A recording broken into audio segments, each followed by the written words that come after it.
ಇನ್ನು ಈ ಸಂಪುಟ ಸರ್ಕಸ್ ಬಗ್ಗೆ ಹೇಳಲೇಬೇಕು. ನೋಡಿ ಎಂಥ ಸ್ಥಿತಿ ನೋಡಿ ನಮ್ಮದು, ಎಂಥ ಸ್ಥಿತಿ. ಒಂದಾ ಎರಡಾ ಸಮಸ್ಯೆಗಳು ಹತ್ತಾರಿದೆ. ಇಂಥ ಸಂದರ್ಭದಲ್ಲಿ ಸಂಪುಟ ವಿಸ್ತರಣೆ ಇವತ್ತಾಗುತ್ತೆ, ನಾಳೆ ಆಗುತ್ತೆ. ಪೆಂಡಲ್ ಹಾಕ್ತಾರೆ, ಚೇರ್ ಹಾಕ್ತಾರೆ, ತೆಗಿತಾರೆ. ಎಷ್ಟು ದಿವಸ ಇದೆಲ್ಲದು ಕೂಡ ಆಗಬೇಕು? ಭಾಳ ಆಶ್ಚರ್ಯ ಅಂತ ಅನಿಸುತ್ತಪ್ಪ ನಿಜಕ್ಕೂ. ಎಷ್ಟು ಸಮಸ್ಯೆಗಳಿದೆ ರಾಜ್ಯದಲ್ಲಿ, ಹತ್ತಾರು ಸಮಸ್ಯೆಗಳು. ಬರಗಾಲ ಇದೆ, KPSC ಸಮಸ್ಯೆ ಹೊತ್ತು ಉರಿತಾ ಇದೆ, ಕಾವೇರಿ ವಿಚಾರ ಎಲ್ಲಿಗೊಂದು ಮುಟ್ಟುತ್ತೋ ಗೊತ್ತಿಲ್ಲ. ಕನ್ನಡಪರ ಸಂಘಟನೆಯವರು ಹೋರಾಟ ಮಾಡಬೇಕು ಅಂತ ನಿರ್ಧಾರ ಮಾಡಿದ್ದಾರೆ. ರೈತರು ಬೀದಿಗಿಳಿತೀವಿ, ಯಾವುದೇ ಕಾರಣಕ್ಕೂ ಒಂದು ಹನಿ ನೀರು ಬಿಡೋಕ್ಕಾಗಲ್ಲ ಅಂತ ಕೂತ್ಕೊಂಡಿದ್ದಾರೆ. ಇಂಥ ಹತ್ತಾರು ಸಮಸ್ಯೆಗಳಿರುವಂಥ ಸಂದರ್ಭದಲ್ಲಿ ಇಡೀ ಹಿರಿಯರನ್ನ, ಮುಖ್ಯಮಂತ್ರಿಗಳನ್ನು, ಮಾಜಿ ಮುಖ್ಯಮಂತ್ರಿಗಳನ್ನು, ಈ ಪ್ರದೇಶ ಕಾಂಗ್ರೆಸ್ ಅಧ್ಯಕ್ಷರನ್ನ ದಿಲ್ಲಿಯಲ್ಲಿ ಕೂಡಿಸ್ಕೊಂಡು ಈ ನಾಯಕರುಗಳು ಏನು ಮಾಡ್ತಿರ್ಬೋದು? ಎಷ್ಟು ಜವಾಬ್ದಾರಿ ಇರಬೇಕು ಯೋಚನೆ ಮಾಡಿ. ಸರ್ಕಾರ ಬಂದಾದ್ಮೇಲೆ ಒಳ್ಳೆ ರೀತಿಯಲ್ಲಿ ಟೇಕ್ ಆಫ್ ಆಗಿತ್ತು. ಆದರೆ ಹಿಂಗೆ ಏನು ತೀರಾ ಅಷ್ಟೊಂದು ಟೈಮ್ ಇಲ್ವಾ ಹೈಕಮಾಂಡ್ ನಾಯಕರುಗಳಿಗೆ?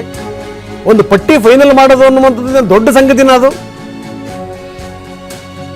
3 ದಿನ ಅಲ್ಲಲ್ಲೇ ಕುತ್ಕೊಂಡಿದ್ದಾರಪ್ಪ ನಾಯಕರುಗಳು ಹೋಗಿ. ನೋಡ್ತಾ ಇದ್ದೀವಿ, ಒಂದು 10 ದಿವಸದಿಂದ ನೋಡ್ತಾ ಇದ್ದೀವಿ ನಾವುಗಳನ್ನು. ಬೇರೆ ಕೆಲಸ ಬಗ್ಸಿ ಇಲ್ವೇ ಅವ್ರುಗಳಿಗೆ ಪಾಪ? ಏನು ಅಷ್ಟೊಂದು ಬ್ಯುಸಿನ ನಾಯಕರು?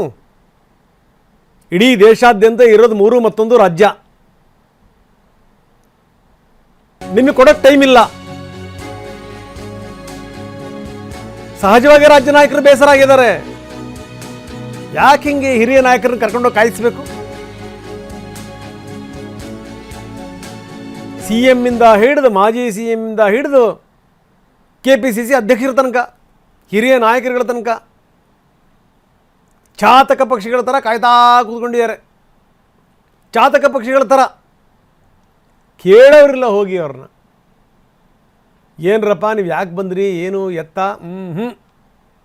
ಒಂದಾ ಎರಡಾ ಸಮಸ್ಯೆಗಳು. ತೀರಾ ಏನ್ರಿ ಇದು? ತೀರಾ ಇಷ್ಟೊಂದು ಹೈಕಮಾಂಡ್ ಉಡಾಫೆ ವರ್ತನೆ ತೋರಿಸ್ಬೇಕಾ? ಏನು ನಿಮಗೆ ಹಾಗಾದರೆ ಕರ್ನಾಟಕದ ನಿರ್ಧಾರ ಅನ್ನುವಂಥದ್ದು ಮಹತ್ವ ಅಲ್ವಾ? ಹಾಗಾದರೆ 8 ದಿವಸ ಬಾಕಿ ಉಳಿದಿದೆ ಚುನಾವಣೆಗೆ, 1.25 ವರ್ಷ ಬಾಕಿ ಇದೆ. ಏನು 60 ದಿನಗಳಲ್ಲಿ ತೀರಾ 2 ಗಂಟೆ ಸಮಯ ನೀಡೋಕ್ಕಾಗ್ತಾ ಇರಲಿಲ್ವೇನ್ರಿ? ನಾನು ಹೇಳ್ತಾ ಇದ್ದೆ, ಸಮಸ್ಯೆಗಳ ಮೇಲೆ ಸಮಸ್ಯೆಗಳು. ಬರಗಾಲ, KPSC, ಕಾವೇರಿ ವಿಚಾರ. ಈಗ ನಾಳೆ ಹೋರಾಟಗಳು ಶುರುವಾಗ್ತವೆ. ಏನು ಮಾಡ್ತೀರಿ? ಆಶ್ಚರ್ಯ ಆಗುತ್ತಪ್ಪ ನಿಜಕ್ಕೂ ಆಶ್ಚರ್ಯ ಆಗುತ್ತೆ.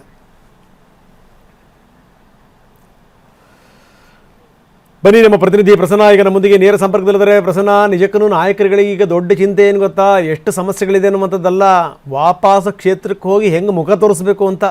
ಇಷ್ಟೊಂದೆಲ್ಲ ಕಸರತ್ತು ಮಾಡಿದ್ರಲ್ಲಪ್ಪ, ಹೋಗಿ ಏನು ಯಾವ ಜಟ್ಟಿಗಳು ಕೂಡ ಪ್ರಿಪರೇಷನ್ ಮಾಡಲ್ಲ ಅಷ್ಟು ಪ್ರಿಪರೇಷನ್ ಮಾಡಿದ್ರಲ್ಲಪ್ಪ. ಏನಾಯಿತು? ಸೋತು ಬಂದ್ರ ಅಂತ ಕೇಳ್ತಾರೆ ನಾಯಕರುಗಳು. ಏನು ತಂದ್ರಪ್ಪ ಅಂತ ಕೇಳ್ತಾರೆ. ಏನೇನು ಕೆಲಸ ಮಾಡ್ತೀರಿ, ಏನೇನು ಯೋಜನೆಗಳು ತಂದ್ರಿ ಅಂತ ಕೇಳ್ತಾರೆ. 1.25 ವರ್ಷ ಬಾಕಿ ಇದೆ.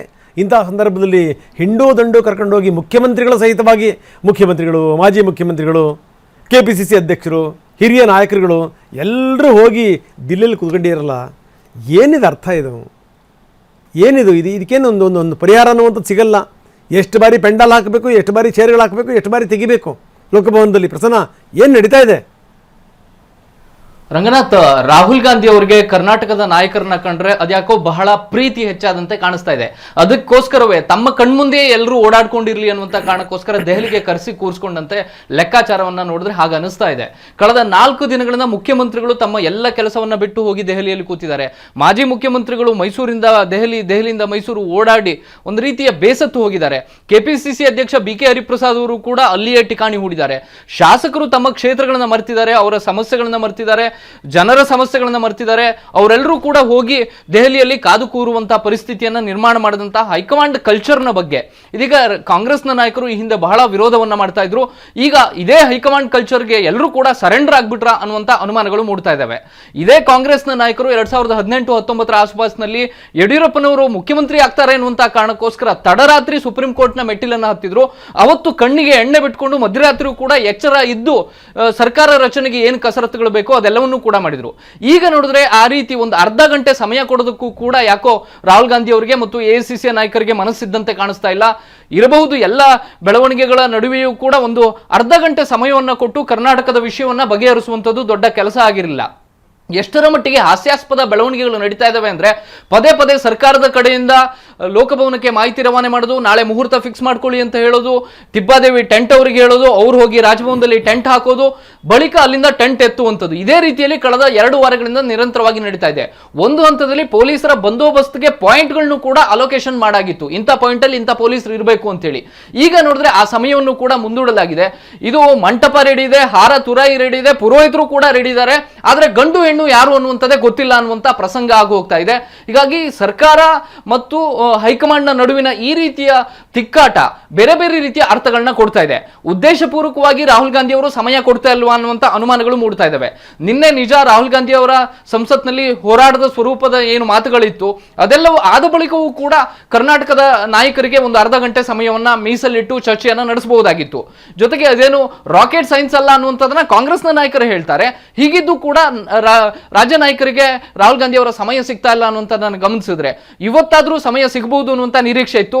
ಇವತ್ತು ಸಂಜೆಯ ಬಳಿಕ ಭೇಟಿ ಸಾಧ್ಯ ಆಗಬಹುದು ಅನ್ನುವಂಥ ಮಾತುಗಳನ್ನ ಹೇಳ್ತಾ ಇದ್ದಾರೆ. ಅದು ಕೂಡ ಸಮಯ ನಿಗದಿಯಾಗಿಲ್ಲ. ಇದೆಲ್ಲವನ್ನ ಗಮನಿಸಿದ್ರೆ ಎಲ್ಲೋ ಒಂದ್ ಕಡೆ ಈ ಕಸರತ್ತು ಉದ್ದೇಶಪೂರ್ವಕವಾದಂತಹ ಕಸರತ್ತು ಅಂತ ಅನ್ಸೋದಕ್ಕೆ ಪ್ರಾರಂಭವಾಗಿದೆ. ಜೊತೆಗೆ ಶಾಸಕರಿಗೂ ಕೂಡ ಇದು ಕಾಯ್ತಾ ಕಾಯ್ತಾ ಇದೊಂದು ರೀತಿಯ ಅಸಹನೀಯಾಗಿ ಮಾರ್ಪಾಡಾಗ್ತಾ ಇದೆ. ಯಾರೆಲ್ಲ ದೆಹಲಿಯಲ್ಲಿ ಕೂತಿದ್ರು ಅವರು ನಿನ್ನೆ ಅಕ್ಷರಶಃ good bye tata bye bye ಅಂತ ಹೇಳಿ ಮಾಡಿ ದೆಹಲಿಯಿಂದ ಹೊರಡುವಂತಹ ದೃಶ್ಯಗಳು ಕಾಣಿಸ್ತಾ ಇತ್ತು. ಶಾಸಕರೆಲ್ಲರೂ ಕೂಡ ಒಂದು ರೀತಿಯ ಅಸಹನೀಯ ಮೋಡ್ಗೆ ಹೋಗ್ತಾ ಇದ್ದಾರೆ. ಯಾಕೆ ಹೈಕಮಾಂಡ್ ಮಾಡ್ತಾ ಇದೆ ಅನ್ನುವಂಥದ್ದು ನಿಜಕ್ಕೂ ಕೂಡ ಅರ್ಥವಾಗ್ತಾ ಇಲ್ಲ. ಯಾರ ಹೆಸರಿದೆ ಯಾರ ಹೆಸರಿಲ್ಲ ಅನ್ನುವಂಥದ್ದು ಎರಡನೇ ವಿಷಯ. ಕನಿಷ್ಠ ಅದಕ್ಕೊಂದು ಸಮಯವನ್ನು ನಿಗದಿ ಮಾಡಬೇಕಾಗಿತ್ತು ಅನ್ನುವಂಥದ್ದನ್ನ ಶಾಸಕರ ಅಭಿಪ್ರಾಯವನ್ನು ವ್ಯಕ್ತಪಡಿಸ್ತಾ ಇದ್ದಾರೆ. ರಂಗನಾಥ್. ಎಸ್ ಪ್ರಸನ್ನ, ಧನ್ಯವಾದ ತಮ್ಮೆಲ್ಲ ಮಾಹಿತಿಗೆ. ಯಾರಾದರೂ ಅವರೇ ವಾಲಂಟಿಯರ್ಲಿ ದಿಲ್ಲಿಯಿಂದ ವಾಪಸ್ ಬಂದರೆ ನಿಮಗೆ ಗೌರವ ಅನ್ನುವಂಥದ್ದು ಉಳಿಯುತ್ತೆ ನೋಡಿ. ಯಾಕಂದರೆ ಹತ್ತಾರು ಪ್ರಶ್ನೆಗಳಿದೆ. ಜನರು ಕೇಳ್ತಾರೆ, ನಾಳೆ ಹೆಂಗೆ ಉತ್ತರ ಕೊಡ್ತೀರಿ, ಸಿಗುತ್ತೋ ಸಿಗಲ್ವೋ, ನಮ್ಮ ಹಣೆ ಬರಹ ಇಷ್ಟೇ ಅಂದ್ಕೊಂಡು ಬರ್ತಾ ಇರಬೇಕು. ನೀವು ವಾಪಸ್ಸು ಬಂದು ಕೆಲಸ ಮಾಡಬೇಕು. ಇಲ್ಲಾಂದ್ರೆ ಭಾಳ ಕಷ್ಟ ಇಲ್ಲ ಅಂತಂದರೆ